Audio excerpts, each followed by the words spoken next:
योजना में 30 किलोमीटर डामरीकरण सड़कों का निर्माण कराया गया है, जिसके अंतर्गत शहर में मुख्य मार्गों पर 2025-26 में परियोजना विकास योजना अंतर्गत बांध निर्माण की लगायत 60% अनकवर्ड क्षेत्रों में जल वितरण 60% अनकवर्ड क्षेत्रों में सीवेज सिस्टम का सुदृढ़ करने के लिए लगभग 20 किलोमीटर सीवर लाइन बिछाने का एवं न्यू जल शोधन संयंत्र पर पूर्व से स्थित जल परीक्षण प्रयोगशाला को NABL से मान्यता के लिए जाने का लक्ष्य रखा गया।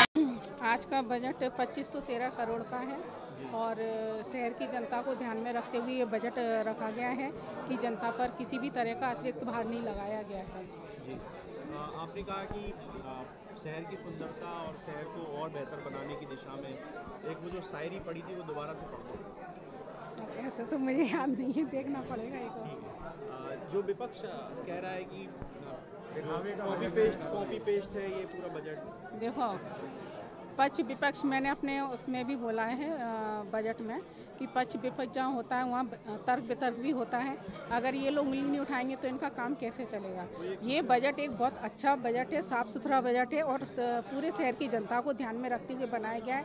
पार्कों को नवीनीकरण हो और हमारे शहर में सीवर लाइन डाली जा रही हैं, आप सभी देख रहे हैं। तो शहर में काम तो चल रहे हैं। अब एकदम कहो कि एकदम पूरा शहर बिल्कुल काम में परफेक्ट हो जाए तो वो तो संभव नहीं है।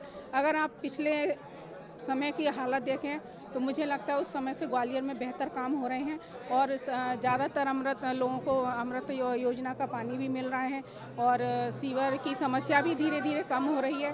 और मुझे लगता है धीरे धीरे, अभी तो 3 साल, अभी 2.5 साल हुए हैं। 2.5 साल के कार्यकाल में हमारे शहर ने 2 पायदान भी उछाल मारा है स्वच्छता के मामले में। तो मुझे लगता है कि जब शहरवासी भी सहयोग कर रहे हैं तो धीरे धीरे हमारे ग्वालियर की शक्ल भी बदलेगी और हमारा ग्वालियर स्वच्छता में भी आगे आएगा। बजट को भी इसी सब चीज़ों को ध्यान में रखते हुए बनाया जाएगा। कुछ कहना चाहोगे अपनी तरफ से जो हंगामा कर रहे थे? वो तो मैंने बोला ना कि पक्ष विपक्ष तर्क वितर्क ये तो होना ही है, क्योंकि हर सिक्के के 2 पहलू होते हैं। जहाँ सुख होता है वहाँ दुख भी होता है। तो उन लोगों का काम है उंगली उठाना, लेकिन हम अपने शहर को ध्यान में रखते हुए काम करेंगे और सभी लोग वैसे तो मिलकर काम करेंगे, क्योंकि वो तो सदन में ही है, लेकिन बाहर जाने के बाद सब हम एक हैं। ग्वालियर नगर निगम शहर का बजट महापौर महोदय द्वारा प्रस्तुत किया गया। महापौर महोदय ने 2025-26 का बजट आज सदन में प्रस्तुत किया। बजट के बाद कई सदस्य अपनी बात रखना चाह रहे थे, उनने अपनी बात रखी है। अब आगे की जो भी बजट पे संशोधन प्रस्ताव आएंगे उस पर चर्चा कराई जाएगी। कितने का बजट पेश किया है? बजट अभी उन्होंने लगभग 24 अरब के लगभग का किया है, लेकिन उसमें जिस प्रकार से अभी कई लोगों ने आपत्तियां उठाई, कमियां बताई, तो उसके लिए अभी तो कुछ हो नहीं सकता। सारे सदस्य अपनी संशोधन प्रस्ताव लगाएंगे। उसके लिए सदन में मांग की गई थी, वो मांग उनकी मानी और 28 तारीख को शाम को 5:30 बजे तक का समय दिया है। उस समय पे वो अपने संशोधन प्रस्ताव लगाएं। फिर जब बजट पे चर्चा होगी तो 7 मार्च को उस पर चर्चा के बाद सदन में जो स्थिति बनेगी उस पर निर्णय लिया जाएगा। देखिए, तीसरा बजट आ गया। पहले बजट में भी लगा था ग्वालियर के लिए कुछ अच्छा होगा, दूसरे बजट में भी लगा था ग्वालियर के लिए कुछ अच्छा होगा। ये तीसरा बजट आया, नई कहानी लिखेंगे। अब क्या नई कहानी लिखेंगे इसमें? मुझे तो इसमें कुछ भी ऐसा नहीं लग रहा कि कुछ नया होने वाला है। आप बताइए ना, 3 साल में हम अगर नगर निगम की बात करते हैं तो नगर निगम ने ऐसा क्या किया है नया?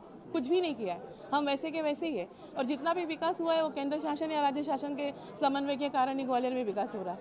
हम स्वच्छता की बात करते हैं तो हम कहीं उसके इंदौर और उज्जैन और छोटे छोटे शहरों के उनके पैरों के नाखून तक नहीं पहुंच पा रहे हैं। कुछ लोग कॉपी पेस्ट बता रहे हैं, तो पिछले साल का कॉपी पेस्ट कर दिया। बिल्कुल कॉपी पेस्ट ही है।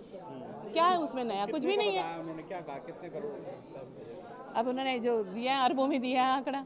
हम तो भैया अरब खरब ऐसे सुनते तो हमको ऐसा लगता है बाप रे, अगर थोड़ा थोड़ा भी हर वार्ड को दे देना तो ग्वालियर सुंदर हो जाए।